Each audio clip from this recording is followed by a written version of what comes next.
Hello, good morning. Merry Christmas and Happy New Year po sa atin lahat. Masaya po ako na nakikita-kita po muli tayo.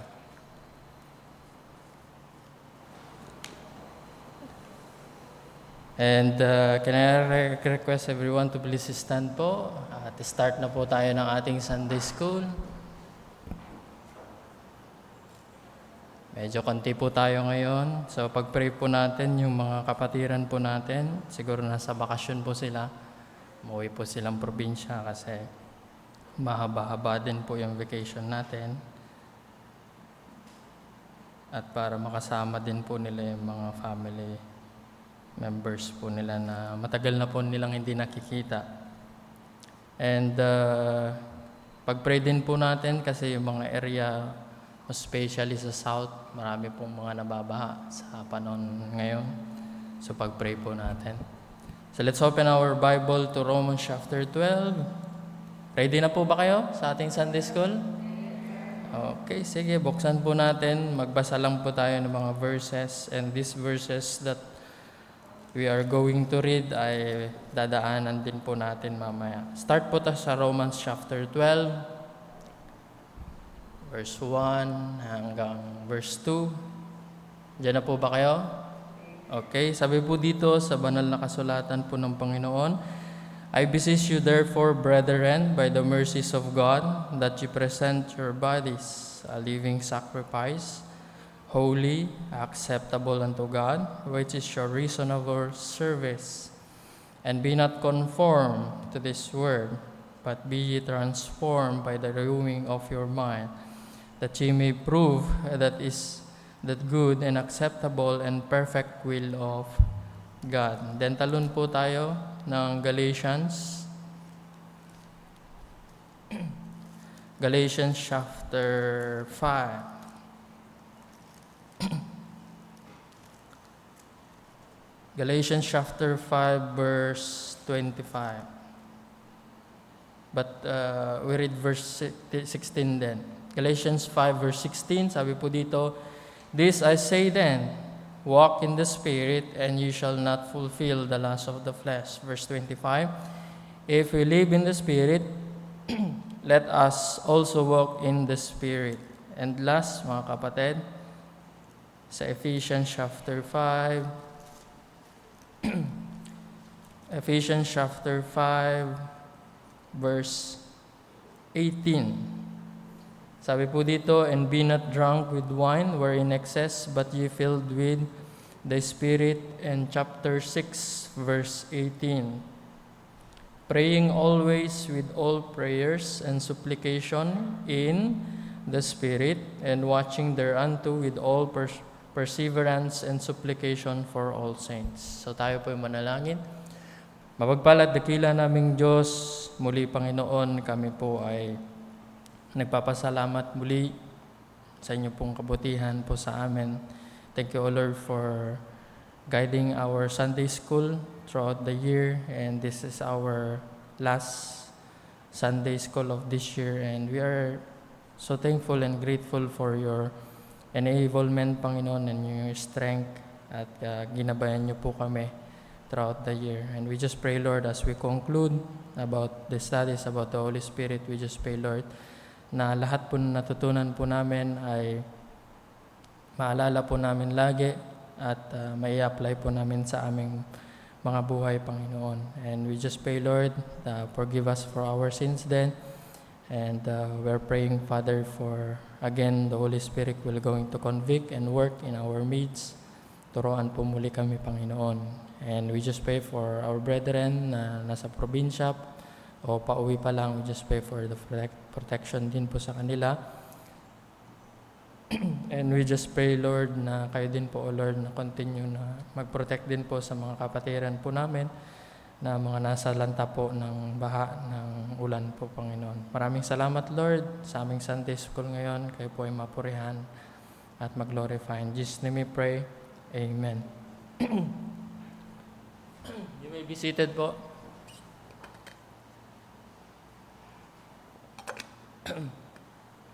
Just like I mentioned, mga kapatid, this is our last last po na portion ng teaching po ng studies about the Holy Spirit.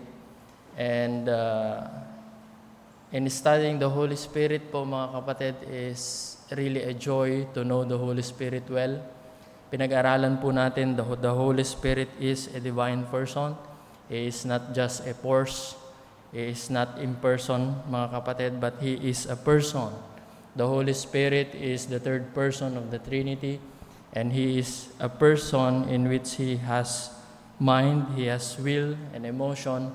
And throughout our studies din, nakita po natin that the Holy Spirit is divine. Siya po ay Diyos.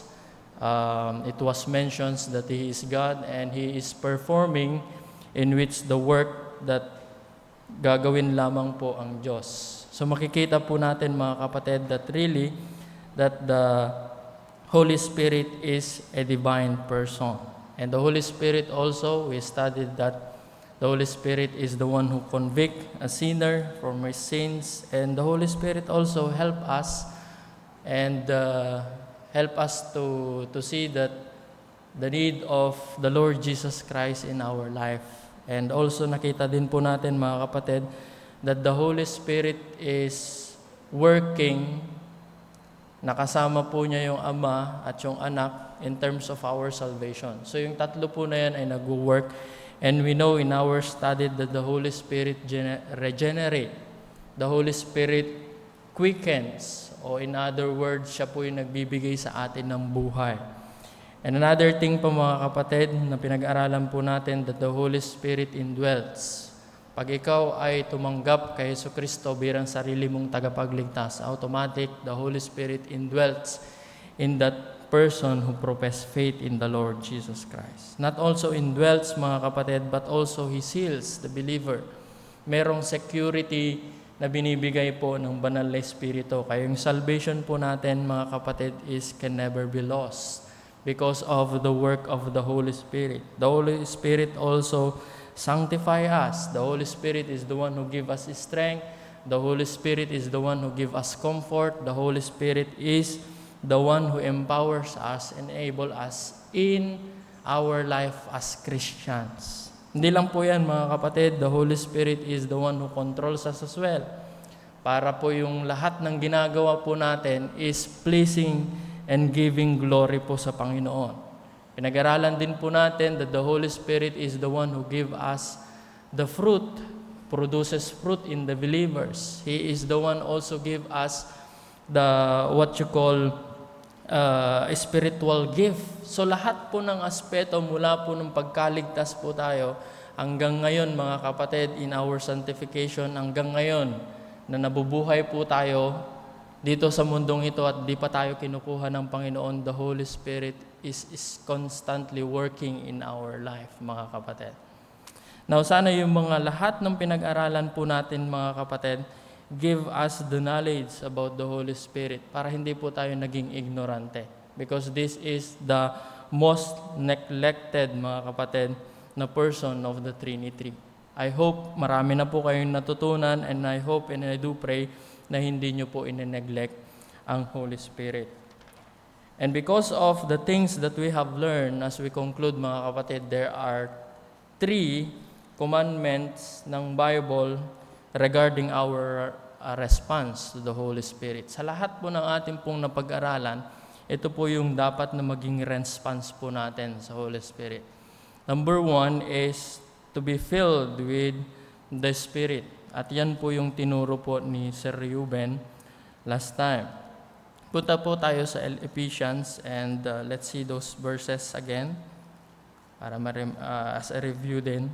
Sa Ephesians chapter 5 verse 18, sinabi po dito, "And be not drunk with wine, with excess, but be ye filled with the Spirit." Alam po natin yung filled po dito mga kapatid, it is a command of God. Sa bawat Kristiyano, it is our responsibility mga kapatid to be filled with the Holy Spirit. Or in other words, to control with the Holy Spirit. And that is, the verb there is in passive, in which God is the one who do the filling. Sa atin lang, ano po yung ginagawa po natin? We just allow the Holy Spirit to fill us or to control us as Christian, mga kapatid. Yun po yung sinasabi po yan. And filling, mga kapatid, or controlling of the Holy Spirit, it is a matter of choice sa atin as Christian. Choice mo yan if you will going to be filled with, sabi po dito, with wine, or controlled with the flesh, or controlled with the Spirit. It is a matter of choice, mga kapatid. And not only a matter of choice, but also a decision of our faith. And also, this is a repeated process. Because sabi po dito, but be ye filled with the Spirit. Yung filled po dyan is in active, it is in present tense, mga kapatid. Pag sinabing present tense po yan, kada araw, mga kapatid, paulit-ulit po yan. It is a command of God na sana po ay ma-filled po tayo ng Holy Spirit.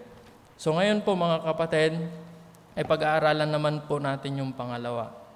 There are 3 commands regarding our response to the Holy Spirit. The first one is to be filled with the Spirit, and the second one is to walk in the Spirit. So lahat ng natutunan po natin sa ating pong pag-aaral sa Sunday School about the Holy Spirit, nandun yung feeling, and because of the feeling of the Holy Spirit, ano po yung pinoproduce po dyan? Ano po yung nagiging result? This is the walking in the Spirit. And in the book of Ephesians itself, makita po natin dito na napakarami pong sinasabi ni Apostle Paul concerning about walking. Sinabi po sa Ephesians chapter 2, this is how we walk when we are not yet saved. Ephesians chapter 2, verse 2. Kita po ninyo yan? Ephesians chapter 2, verse 2. Sabi po dito, wherein in time past you walk according to the course of this word. Ganyan po tayo nabubuhay nung tayo po ay hindi pa po Kristiyano. We are walking according to the course of this word or to the system of this word. Kung ano yung ginagawa ng mundo, kahit sinfulness man yan, ganyan po yung ginagawa po natin. And he says, and he added here, according to the prince of the power of the air, the prince that now worketh in the children of disobedience. Kung ano yung sistema ng mundo, kung ano yung sistema na pinoproduce po ni Satan, mga kapatid, ay ganun po tayo lumalakad po dati. However, when we got saved in that very chapter in verse 8, for by grace are you saved through faith, and that not of yourself, it is the gift of God, not of works, lest anyone should boast.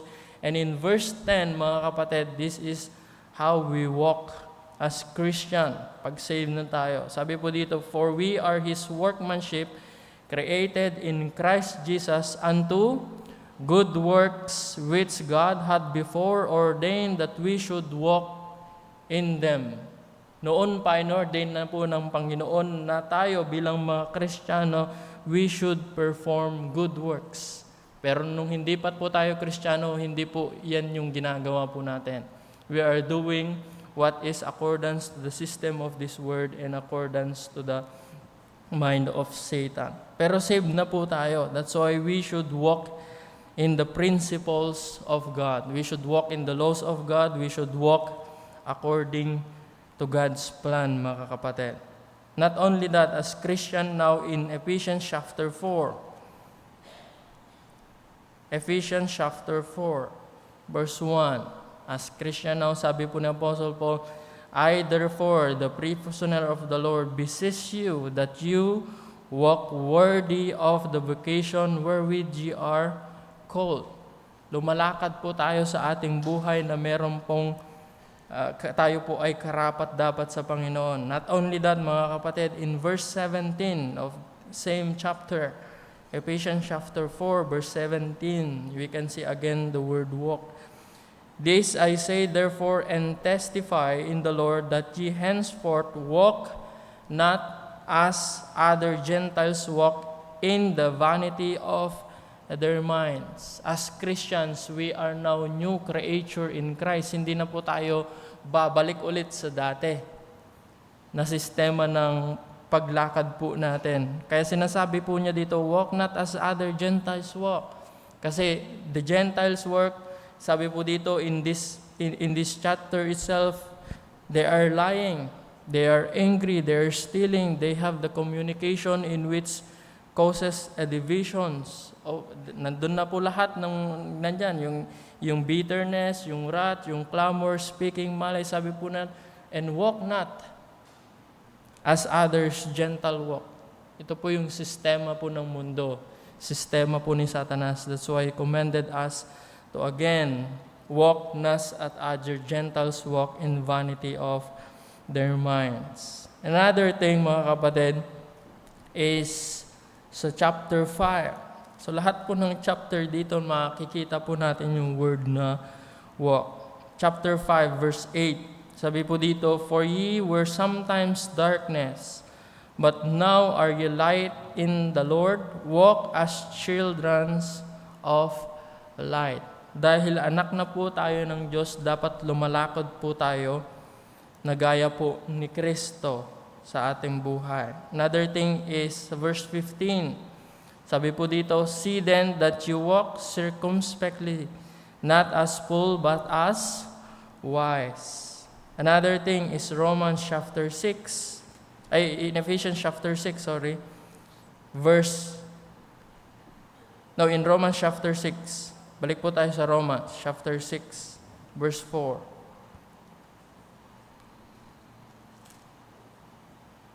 Sabi po dito, therefore we are buried with Him by baptism unto death, that like as Christ was raised up from the dead by the glory of the Father, even so we also should walk in the newness of life. In Ephesians itself, mga kapatid, tinuturuan po tayo to live and to perform good works, to live worthy, to live not like sinners, to live like Christ, to live as children of God, to live carefully in our life, mga kapatid. At sabi po niya dito, dapat lamang po tayong lumakad ayon po sa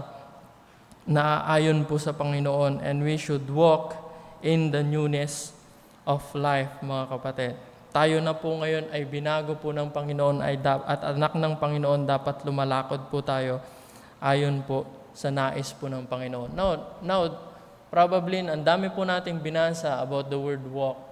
Siguro, iniisip na, ano ba yung sinasabi niyang lumakad? Ito po ay ginamit po ni Apostle Paul as metaphor, mga kapatid, for practical daily living. Pag sinabing walk ng Bible, mas especially sa mga verses na binasa po natin, this is a practical living, a daily living na buhay po natin. Tayo po ay lumalakad na kasama po ng Panginoon. In Galatians chapter 5, punta po kayo. Galatians chapter 5, verse 16. Ito po yung sinasabi. Yung binasa po natin kanina. This I say then, walk in the Spirit. In our daily life, the Spirit ay nandun po sa atin. Lumalakad po tayo ayon sa Espiritu sa pang-araw-araw po natin na buhay. And ye not fulfill the lust of the flesh. In verse 25, if we live in the Spirit, let us also walk in the Spirit. And balik po tayo sa Romans. Tiyagaan po natin na tignan po yung mga verses po na yan para makita po natin na maigi that we as Christians should walk in the Spirit. In verse 1, sabi po dito, there is therefore now condemnation to them which are in Christ Jesus, who walk not after the flesh, but after the Spirit. So as Christian, mga kapatid, maaari pala tayong lumakad ayon sa laman o tayo po ay lumakad na naaayon sa Espiritu. As Christian, mga kapatid, tayo po ay dapat na lumakad ayon po sa Espiritu. In our daily life, mga kapatid, the Holy Spirit ay dapat hinahayaan po ng banal na Espiritu ay kontrolin po tayo. That's why it was a command na sinabi po sa Biblia that we supposed to be as Christian be filled with the Spirit. It is a daily process and every day. Pag sinabi pong mga daily, mga kapatid, In every facet of our life ay dapat nandyan ang banal na Espiritu na nagkokontrol. In every circumstances ng buhay po natin, lahat sana yung Holy Spirit ang siyang nagkokontrol.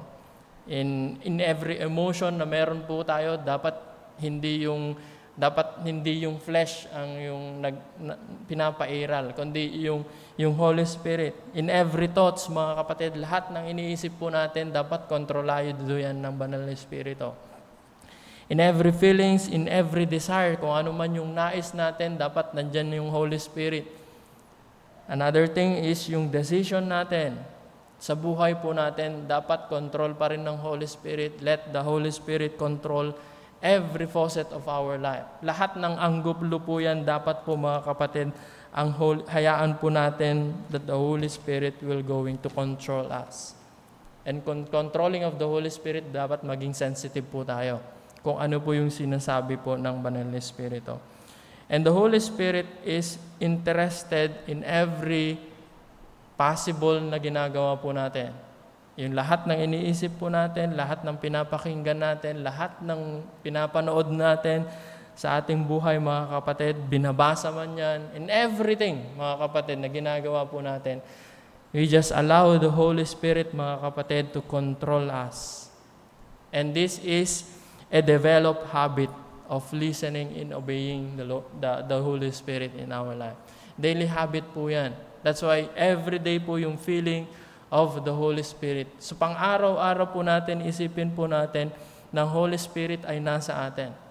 So lahat ng ginagawa po natin ay dapat kino-consider natin, kinakausap natin ang banal na Espiritu, and this is a developed habit po ng Christians.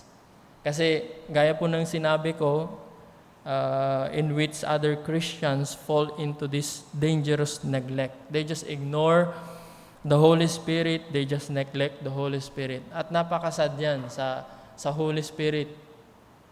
You will quench the Holy Spirit if you are ignoring or neglecting the Holy Spirit.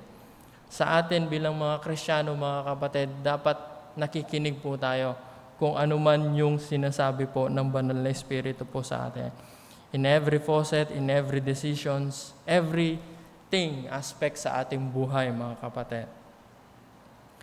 Minsan siguro na-experience ninyo as Christians, there are times na when those Holy Spirit is talking to us, we just neglect sometimes. Tama? Maaaring sabihin ninyo, ay, hindi naman masyado big deal yan kasi konti lang naman yan. Ngayon ko lang naman siya ni-reject. But remember, mga kapatid, kahit konti lang yung pag-reject mo or sometimes lang yung pag-reject mo, in the long run, mga kapatid, yung few na yan and sometimes na yan ay nagiging marami. Pag nagiging marami na yan, mga kapatid, it will lead us, mga kapatid, into a mess life. Kaya wag po natin sasabihin, ngayon lang naman na ire-reject ko yung sinasabi ng Holy Spirit. For example, ang conviction ng Holy Spirit is you go to the full-time ministry, to go to the Bible school, nire-reject. Ngayon lang naman yan Maya-maya, the Holy Spirit convict you to witness to someone. Hindi naman yan. Hindi naman masyado big deal yan. But time after time, mga kapatid, those few times that we ignore and reject the Holy Spirit, mga kapatid, it will become big. At ito po ay maging malaki pong impact sa atin to the point na magiging kalos na po tayo. To the point na hindi na po natin naririnig ang banal na Espiritu. Naririnig yung conviction of the Holy Spirit. There is a quotation, ang sabi nga po niya dito, a Christian who is not living in the power of the Spirit is living below his privilege. Privilege po natin when the Holy Spirit spoke in our life. Privilege po tayo nakakausapin ng Holy Spirit at privilege po natin gawin kung ano po yung sinasabi ng Holy Spirit, mga kapatid. There is an illustration, nanonood po ako ng BBC Earth. Sino nanonood po sa inyo ng BBC Earth? Yan. Kung interesado po kayo sa mga animals, nandun yung mga history, nandun din po sa BBC. And one time, napanood ko po yung isa sa mga ibon na tinatawag nilang silent flyers. Sino po nakakaalam po sa inyo dito? Yung ibon na silent flyers. Meron? Anong uri po ng ibon na yon na hindi mo talaga maririnig yung lipad niya? Meron nakakaalam? Wala. Alam po ninyo yung pinaka-silent flyers na ibon is owl. Owl. Human being, yung average po ng pandinig po natin, we cannot really heard yung lipad ng owl. And then ginamitan po nila ng mics. Yung mics po na yon ay hindi pa rin umubla. Yung mga normal na mics, yung mga ganito, pag lumipad yung ibon, yung owl, magpapas dyan, parang wala silang marinig. And even the very sensitive mic, yung very sensitive mic that they use, mga kapatid, dun sa yung pag-experiment nila, kung meron ba talagang ingay, yung owl po na yon is napaka-konti lang. Napaka-konti lang po yung ingay, even the very sensitive. So kung gagamitan pa nila yung pinaka-sensitive siguro ng mga mic, that's the time that they heard yung ingay po ng lipad po ng air. Sa atin as Christian, mga kapatid, kailangan din po natin that we are filled with the Holy Spirit. Because if we are not filled with the Holy Spirit, hindi po natin naririnig kung ano po yung sinasabi po ng Diyos sa ating buhay. If we are filled with the Holy Spirit, if we are walking with the Spirit, mga kapatid, that's the time that we are clearly heard what God wants us to do in our life. Pero kung hindi ka filled ng Holy Spirit, if you are not walking with the Holy Spirit, para kang yung owl na parang hindi mo naririnig. Walang maririnig sa kung ano man yung sinasabi po ng banal na Espiritu po sa atin. It is very important to be filled and walking in the Spirit, mga kapatid. That is the first two commands that we as Christians should respond to the Holy Spirit. We must be filled with the Holy Spirit and we should walk in the Spirit.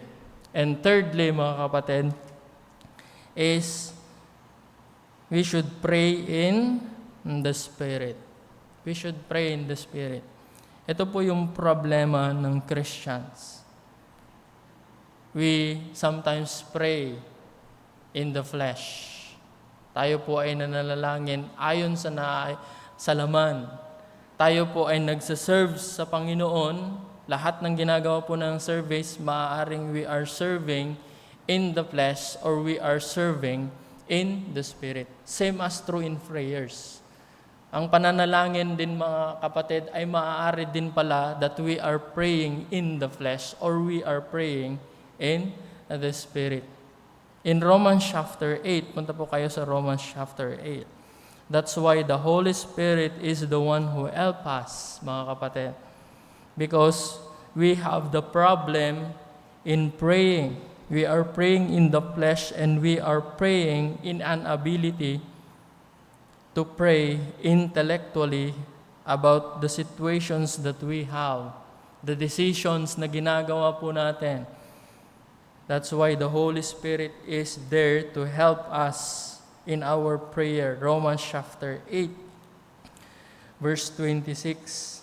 Kaya nga sinabi po dito, likewise, the Spirit also help our infirmities, for we know not what we should pray for as we ought. There are sometimes, mga kapatid, decision and even prayer ay hindi po tayo nakakapag-pray ng maayos.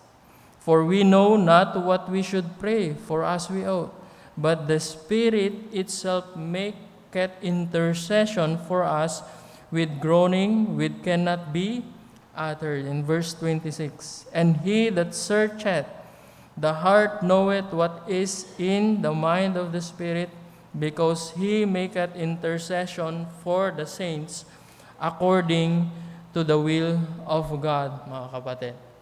So, even in our sanctification and even in our prayer, the Holy Spirit is there. And the Holy Spirit is still working, mga kapatid. So as the feelings, result po niya yung walking, and result of feeling and walking is through praying with the Holy Spirit. Kaya nga sa 1 Thessalonians chapter 5, verse 17, Ano sinasabi po doon? Pray without ceasing. Constantly, mga kapatid. Araw-araw yan. Alam po ninyo, when you are walking with someone, my wife and my son, sometimes naglalakad po kami yan pauwi. Jeruis lang naman, siguro 1 kilometro lang, mahigit or something. And while we are walking, mga kapatid, it is impossible for me and my wife to talk. Di po ba? We enjoy walking and talking at the same time, kahit nasa bahay, nakikipag-usap sa. Same true with the Holy Spirit. If you are filled with the Holy Spirit and if you are walking with the Holy Spirit, it is impossible for us as Christians not to talk to the Holy Spirit. Tama? Kaya tayo, nakikipag-usap po tayo sa Holy Spirit. Nakikipag-usap po tayo sa Diyos. And we know that praying is a spiritual weapon na binigay po sa atin ng Diyos. In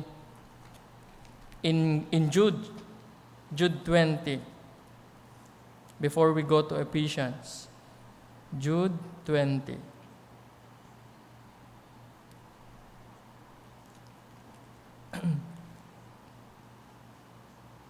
Nakakasunod po kayo? Jude 20, sabi po dito, "But ye, beloved, building up yourself on your most holy faith, praying in the Holy Ghost." Mahalaga po yan, praying in the Holy Ghost. Tayo po ay nanalangin ayon po sa banal na Espiritu. And another thing in Ephesians chapter 6,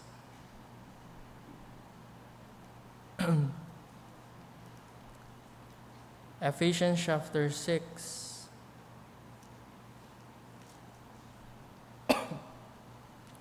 Tingnan po natin sa verse 10 and 11 muna. That is the purpose kung bakit meron po tayo yung tinatawag po na armor of God. Sabi po dito sa verse 10 of chapter 6 of Ephesians, "Finally, my brethren, be strong in the Lord and in the power of His might. Put on the whole armor of God, that ye may be able to stand against the wiles of the devils." That is the purpose, mga kapatid. In verse 12, "For we wrestle not against the flesh and blood, against principalities, against power, against the ruler of the darkness of this world, against spiritual wickedness in high places." As Christians, yung battle po natin is not only sa flesh po na ito, but also spiritual battle as well. That's why in verse 13, basahin po natin dito yung mga list of the whole armor of God.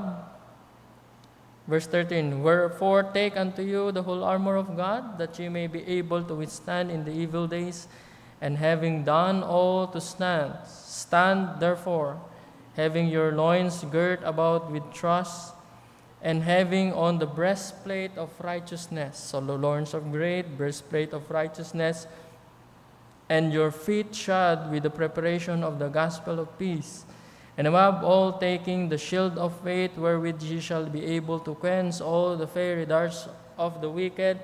Verse 17, "And take the helmet of salvation and the swords of the Spirit, which is the word of God." And in verse 18, wag po nating inineglect po ito. This is part of the armor of God. "Praying always with all prayers and supplication in the Spirit, and watching thereunto with all perseverance and supplication for all saints." In verse 19, "And for me, that utterance may be given unto me, that I may open my mouth boldly to make known the mystery of the gospel." Mga kapatid, so makikita po natin dito yung constant na prayer with the help of the Holy Spirit. Nandyan po yan. With the help of the Holy Spirit. Alam po ninyo, pag nananalangin po tayo, partner po natin ng Holy Spirit. Nandyan po yung Holy Spirit. Hindi lang po partner. He is the one also who help us in our prayer. That's why I'm so glad na meron po tayong mga prayer warriors. Na I'm so glad din na si Pastor, sabi niya sa mga choir, before or after the choir, you should pray. Because alam po niya yung power ng prayers. Kasi pag walang prayers, mga kapatid, ay walang magiging result na magiging pleasing po sa Panginoon. That is the power of prayers. Kaya meron po dapat tayo, hindi lang po yung everyday life po natin na umaga, tanghali, o pag kumakain, o kaya gabi, bago natulog. Dapat po constant po yan. Just like breathing, mga kapatid. When you are reading the Word of God, that's like breathing din. And in prayer din, dapat constant din. Tuloy-tuloy din po, mga kapatid. This is a constant conversation. The Holy Spirit is our partner at siya din po yung intercessor pagdating po ng prayer po natin. And moment by moment, mga kapatid, this is a command din po sa atin ng Panginoon. Not only a command, but also an invitation din po sa atin as Christians. Tingnan po ninyo sa Hebrews. Hebrews chapter 4.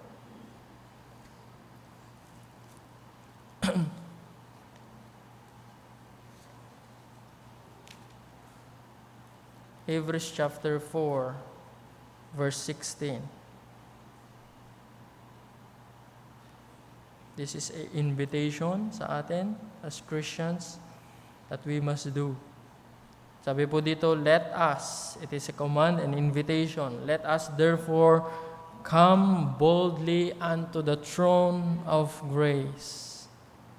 Alam po ninyo, in the Old Testament, wala pong basta-basta po na haharap po sa Panginoon in prayers or approach God in prayers or go to the temple in the holies of holies. Hindi po ganyan yung approach noon.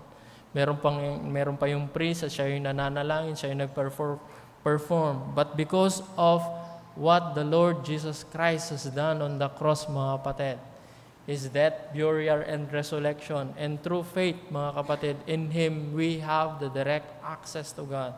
And this is the invitation and His command. Sabi po niya dito, let us therefore come boldly unto the throne of grace. Meron po tayong access sa Panginoon. Merong, di ba, na ang Panginoon ay nasa third heaven, sabi nga ni Pastor, di ba? Makakarating kayong prayer po natin? Yes, of course. Kahit malayo po ang Panginoon, meron po yung Holy Spirit na nasa atin. In everything that we uttered unto God, mga kapatid, ay naririnig po ng Panginoon. That's why, in our Christian life, mga kapatid, as we conclude our Sunday school, lahat po na natutunan po natin about the Holy Spirit. There are just 3 commands, mga kapatid, to respond to the Holy Spirit. We must be filled with the Holy Spirit. Ano pa? We should walk in the Spirit and we should pray in the Holy Spirit. Tayo po tayong lahat, mga kapatid. And thank you for your faithfulness attending our Sunday school. And I hope and I do pray na marami po kayong natutunan about the Holy Spirit. Amen po ba? And next year, we will going to start our new lesson. So ano kaya yon? Let's be here sa Sunday school next week. Okay, let's pray. Our gracious loving Father, again, Lord, we are so thankful, O Lord, for giving us the Holy Spirit. Nandyan po siya lagi po sa amin, tumutulong pang-araw-araw, buhay po namin bilang Kristiyano, upang maging pleasing and glorifying yung buhay po namin po sa inyo. And we just pray, Lord, that help us as believers to be filled and controlled with the Holy Spirit. Help us, O Lord, in our daily life na lumalakad po kami ayon po sa Holy Spirit. And help us, O Lord, to pray in accordance to your will with the help of the Holy Spirit. When we just pray for the Holy Spirit once again, for our service, na siya po ang mag-convict sa sino man ang hindi paligtas na dadalo po sa amin. And we just pray for the Holy Spirit din po na use our pastor and preach thy words faithfully. Maraming salamat for these peoples that are constantly attending early the Sunday school. And we just pray, Lord, for those people na hindi po nakakarating at nalilate sometimes. We just pray, Lord, that help them, O Lord, to be faithful. Dahil alam po namin, Panginoon, that this is your ministry. Maraming salamat, Lord. Bless our service. In Jesus' name we pray.